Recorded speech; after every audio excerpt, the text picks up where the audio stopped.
Continue. All right. Good morning, everybody. So we started the new parak, Maseches Yuma. It's the top of Mem Zayin Amud Aleph, beginning of the fifth parak, as we make our way through Shas, which is a new volume. Volume number, what is this? There, it's 14, I think, out of 72, right? Those of you who started by brachos, making our way through. Hatzilo, so Zak the Mishnah top line, Hatzilo is a kaf, Vesamachte. So they brought out to him, right? They brought to the Kohen Gadol a kaf, right? A large spoon, a ladle, Vesamachte, and a shovel.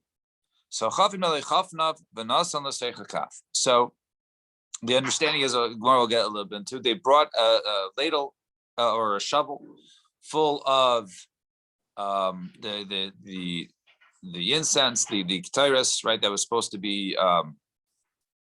burnt, right? And he takes a maloch chafnav, right? He scoops up of the ketores of the with his hands, right? And he places it inside the ladle. So that was the measurement amount, right? The measurement amount here, as opposed to, we know by a mincha, actually we're going to see a little later.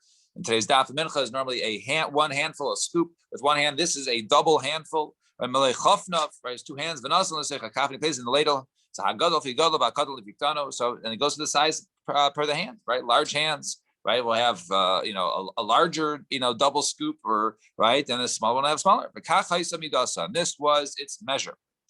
Natal samachte b'yamino v'sakaf b'smalo. So now the Kohen Gadol takes a shovel in his hand, in his right, and in his left, he takes the ladle full of ketores. Fine.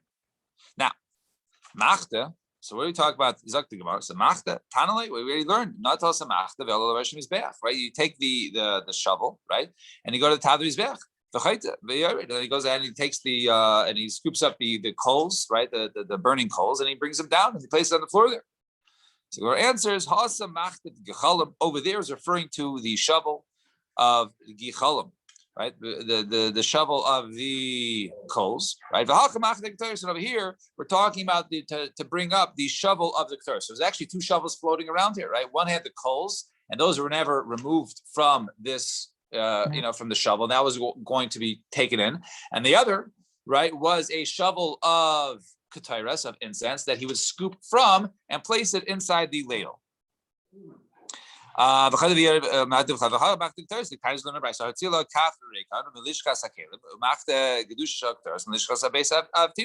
It said, right, they bring him out a ladle, right, empty one from the lishkas hakelim, from the chamber of kelim, and they also a what's it called, a machta, right, a shovel, right, with ketores from the lishkas beis haftinos, where they would go ahead and make the ketores, and they would make it, dakim in a dakim. Looking for a gemara there? Yeah. I don't know if they have. Oh, right here. This one right at the end. No, at the end. Yeah. All right. Fine. Two dots. Excuse me. So it said, and then he goes out and he takes a double scoop, and he places it inside hagadol, right? Then he places inside the ladle. Hagadol if you gadol, vakadol if you don't, right? With larger hands, with a large person will have a larger scoop. This smaller, and this was its midah. It's a copy of Yom Kippurim lamli. Understand why do they have a ladle and Yom Kippur? Well, they chafnav v'hevi rachmana. So the Gemara says that it says, well, why the Torah doesn't say put it in a ladle. So what's going on with ladle? It just says, take your handful, right? So and then you should go ahead and bring in a behavior.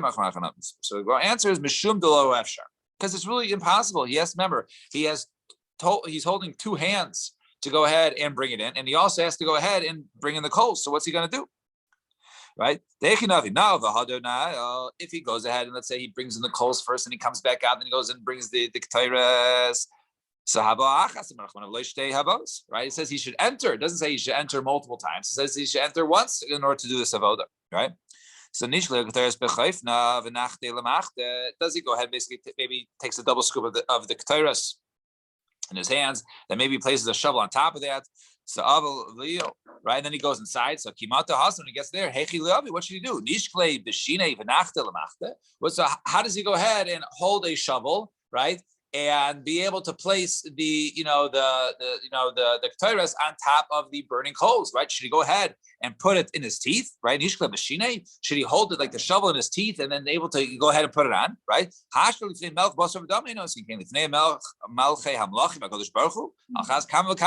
Right? So we don't do that in front of a Melech Basar V'Dam. So you're going to tell me we're going to do that, right? In front of Kadosh Baruch Hu, that's the way he's going to do it. He's going to hold it with his teeth, he's going to put it on top, right? Doesn't make any sense. Therefore, it's impossible for what it should do. So therefore, basically the purpose of the kaf of the ladle is for the purpose of transferring his measurement of ketores from the outside into the inside. And since he wasn't able to do it, therefore he does, as we find by the karbanos of the Nesiim.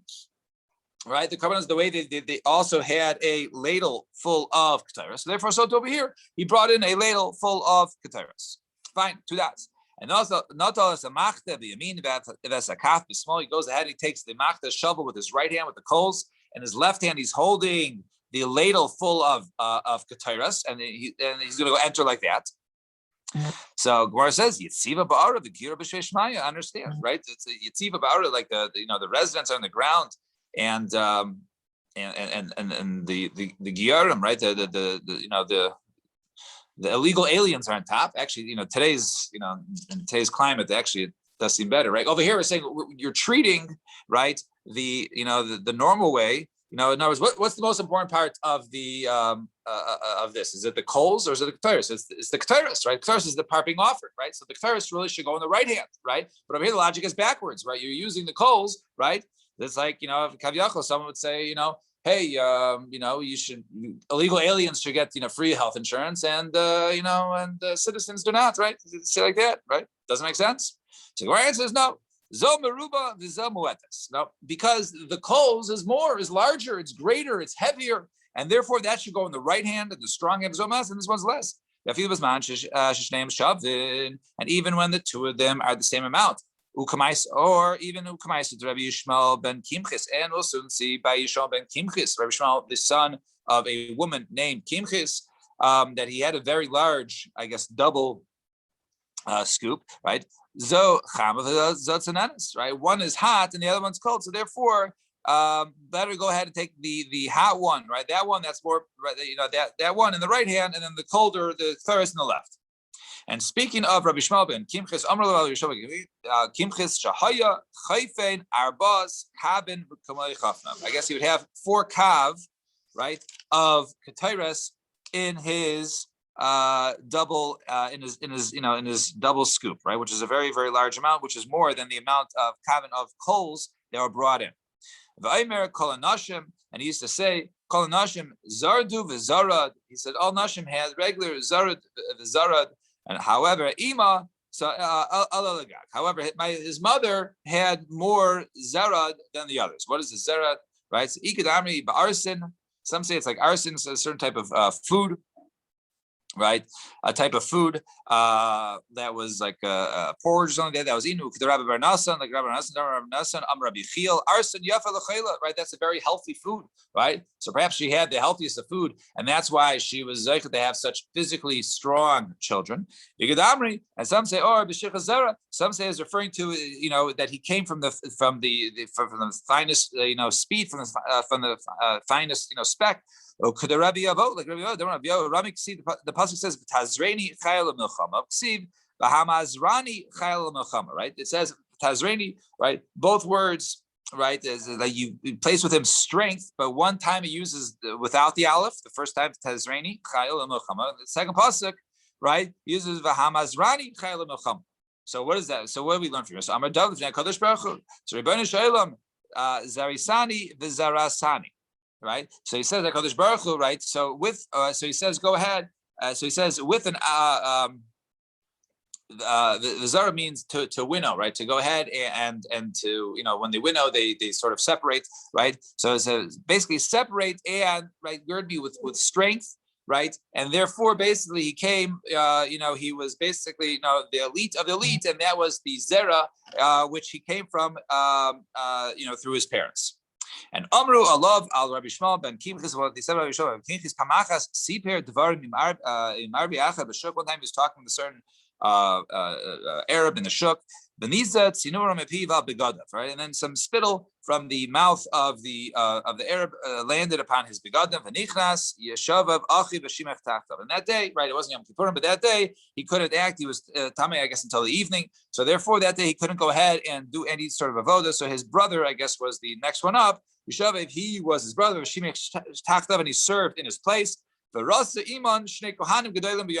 mother had the zechus, the special zechus of seeing two of her sons become serving as Kohen Gadol on the same day.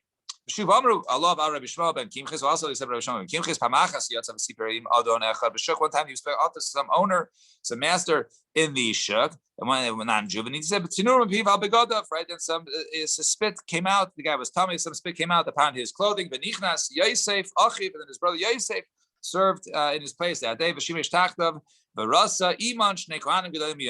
again, the mother had the great schus of two of her sons acting as Kohen Gadol on a single day. And Tana Rabbanan, speaking of which, Shiva Banim Hayu La Lekimchis. She had 7 sons. V'kulon Shimshu B'Kahuna Gedalah. All 7 of them were zeicha to be Kohen Gadols at some point. And Amrullah. So right? What have you merited? Right, what special schus have you merited to have 7 sons? Right, service Kohen Gadol. Samalam, she told them, Miyamai, right, all my days, Larod Karis base Kilai.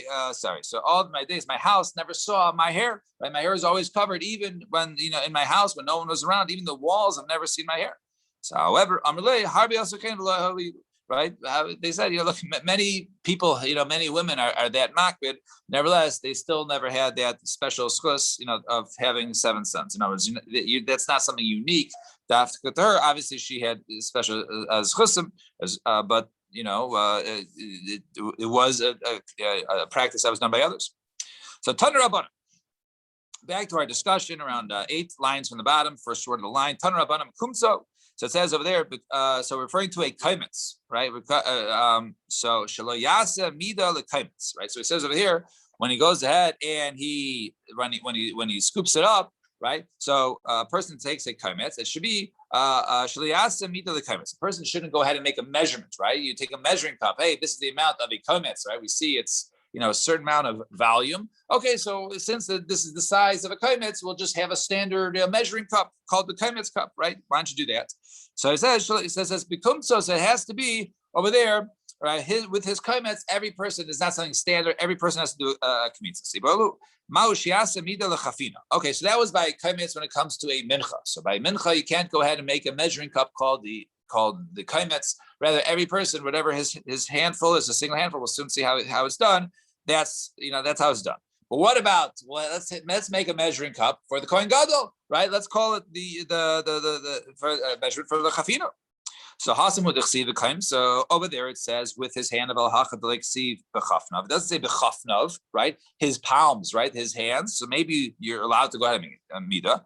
So ele male deleksiv bechafnav ela male chafnav, right? Kadaris samim daka.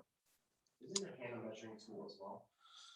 Yeah, it's not precise. Right, it's per the person, right? So the question is, are we? So the Gemara is really is asking over here. Does it mean that it has to be done with his hands, or does it mean just has to be the size of his hands? And if we know that a certain amount of volume is taken every time, so we'll just make a measuring cup that's 5.2 ounces or whatever amount is taken. So do we say? Over there it says it doesn't say with this ella malay chafnav ketara samim daka, right? In other words, low, and therefore we should not say it's basically just describing the amount that's taken, but it doesn't say it has to be from his hands, right? Aduma yalif mali mali mekumso, or maybe we learn mali mali and it has to be dafka his hands, right? Since it has to be his hands, his kaimetz, so too it has to be his chafina. So Tashma, come and listen. Let's take a proof from our Mishnah, right? So our Mishnah says, third line of the Mishnah says, "V'kach haisa midasa."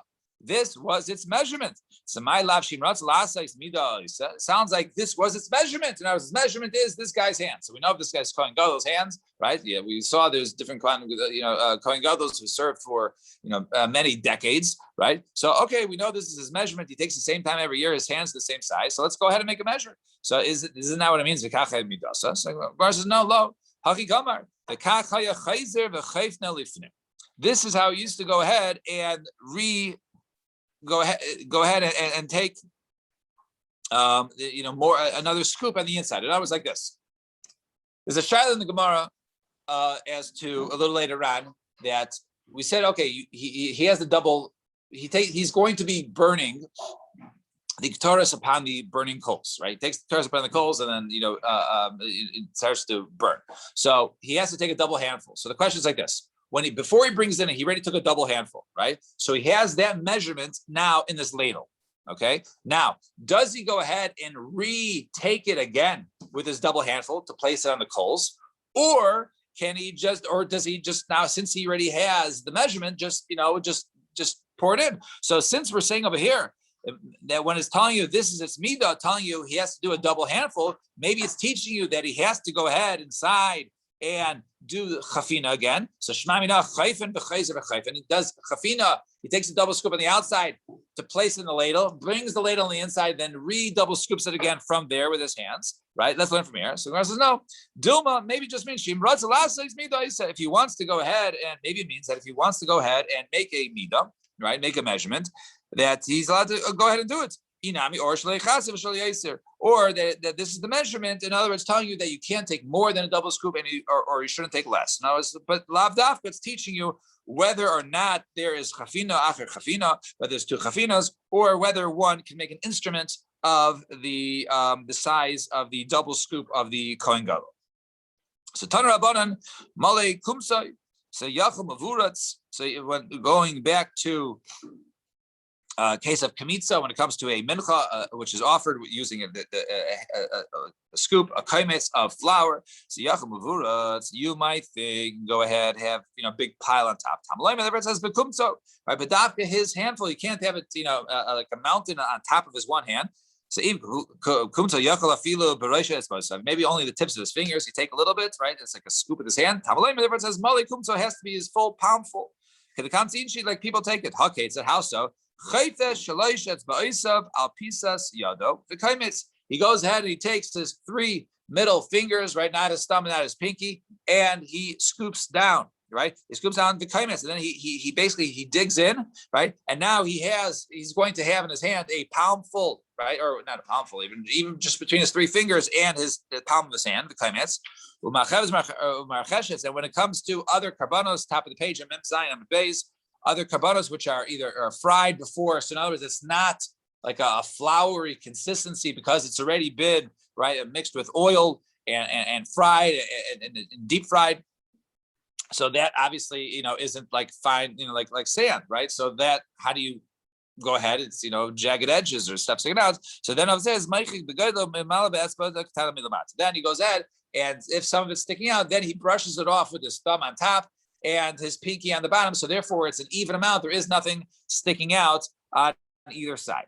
The Zohi avoda kashish of mitash, and this is the difficult avodah in the mitash. The Gemara says Zohi v'sulo, but only this taking the kamitza is only difficult. Nothing else. Well, what about doing malika? Right? They used to go ahead and shech the birds, right, with the thumb on their nail.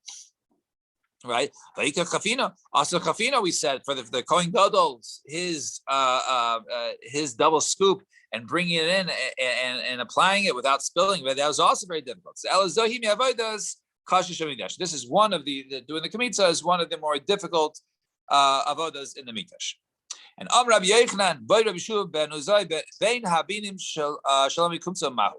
What about between the fingers, right? You go ahead and take a scoop and you have stuff in your hand, but you also have some flour in between your fingers. So Rav Papa says, Rav Papa divadei kaimetsu, in the stuff on the inside, right? That's vadai part of the kaimetz. That's vadai gets burnt on the mizbech, right? Because the kamitza gets offered on the mizbech, and the shiraim usually go to the kohanim, right? The vadai kaimetsu. That which is between the fingers on the outside, that's dafka considered to be left over, not part of the kaimitz. The stuff actually mamish in between the fingers. So what do you do there? Some Rabbi Yochanan. So says Rabbi Yochanan, Yeshua ben Uzai. So afterwards, Yeshua ben Uzai, he answered the question, Bein habinim safek nim. It's a suffix. It's a suffix, right? So heichi of it. Okay, fine. It's a suffix. That was our question. We're asking the two tzaddim. So what should you do? So Amar Rabbi Chanina, maknir koimetz lechudei tchila v'hada bein habenim. First, you go ahead and you take the scoopful. You go ahead and you take the handful, and then you go ahead and you burn that on the mizbech. That part is burned, and then the small amount of crumbs that were between the fingers, right? Those get burnt on the mizbeach afterwards. Because if you say you take the crumbs first, that was between the fingers and burn those first, perhaps it's halachically not considered part of the kaimetz. It's considered part of the shirayim, the leftover, because it wasn't part of the kaimetz, because it was right between the fingers. Because then you have an issue. What's the issue? If you have a korban mincha, right? And you take your kaimetz and you're going to go ahead and burn the kaimetz. And before you go ahead and you burn the kaimetz on mizbeach, the shirayim get lost, or some of it gets, whatever it is. It's right. It gets damaged or it's lost, right? It's shechasu, right? And therefore, since I didn't burn the kaimetz yet, because I burned this little part first, and this little part was part of the shirayim. Now that little part of the shirayim is gone. But remember, shirayim shechasu ben kamitz lektara ein maktin unless a kaimetz, right? If some of the shirayim go missing before you're able to burn the kaimetz, you don't burn the kaimetz anymore. It's done. Start over. Find a new mincha. So therefore, you can't burn the part in between the fingers first. You have to part the part that is vadai, part of the kaimetz, vadai, part of the 3-finger scoop of the kohen. So ihachi hashinami ikri kan. Well, also now you have a problem. Even if you burn it afterwards, you're not allowed to burn the other parts of the shirayim on the mizbeach. You're only allowed to burn the kaimetz on the mizbeach. So you also violated this. You did the kamitza first, but you're not allowed to go ahead and burn other parts of the korban mincha that wasn't part of the kamitza. You can't burn the shirayim on the mizbeach. So Rabbi Yehuda, Berei, Rabbi Shimon Pazi, the maknir le l'shum eitzim. Oh, I have an eitzah.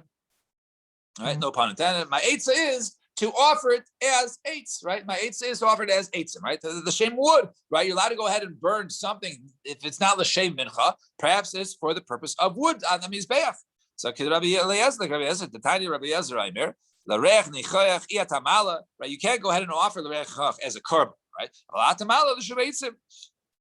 But you can go ahead and burn it l'shum eitzim, right? As for the purpose of wood. Right, so it's not considered to be. It's like a regular matana, right? It's not shirayim. It's not part of the kaimetz. The Gemara says, okay, hinichla Rabbi Eliezer. This is the opinion of Rabbi Eliezer. That's fine. It works out well. El Rabbanan ma'iklamim. Rabbanan.